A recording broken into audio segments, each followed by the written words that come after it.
Guys, lagi ka bang nakaka-receive ng notification apps galing sa mga apps na naka-install sa inyong cellphone? Sa tuwing nag-o-open ka ng iyong cellphone ay lumalabas ito at nakakadisturbo pa kapag nanonood ka pa ng video. Ngayon, paano ba natin i-turn off ang mga notification apps sa inyong cellphone para hindi na ito magno-notify ang mga nakadisturbong apps na ito? Gusto mong malaman kung paano? Pindutin mo muna ang follow button sa tabi ng aking pangalan para updated ka sa mga videos na i-upload ko. Let's go!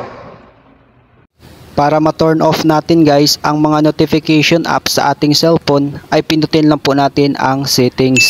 Dito po guys sa settings ng ating cellphone ay hanapin nyo lang po dito ang notification and status bar. Kapag nakita nyo na po ang notification and status bar ay pindutin nyo lamang po ito.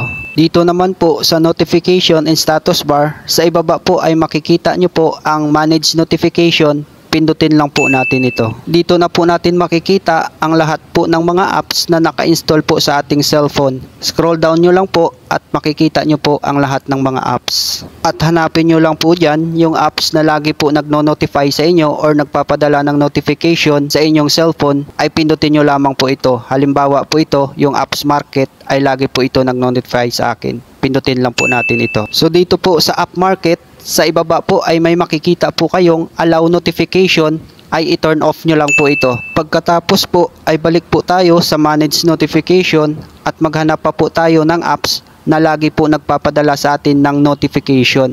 Halimbawa po itong Shopee ay lagi po ito nagpapadala sa akin ng notification. So pindutin lang po natin ang apps ng Shopee at sa ibaba po ay may makikita po kayo dyan na allow notification, ay i-turn off nyo lang po ito. Same process lang po kung may mga gusto pa kayong apps na gusto nyong i-turn off ang notification para hindi po kayo makakatanggap ng notification at hindi din po nakakadisturbo kapag po kayo ay may activity na ginagawa sa inyong cellphone. Pwede nyo rin po i-turn off ang notification ng TikTok or YouTube kung sa palagay nyo ay palagi kayong nakaka-receive ng notification galing sa mga apps na ito. Sa ganung paraan ay maiiwasan na ang pagpapadala ng mga notification galing sa mga apps sa ating cellphone.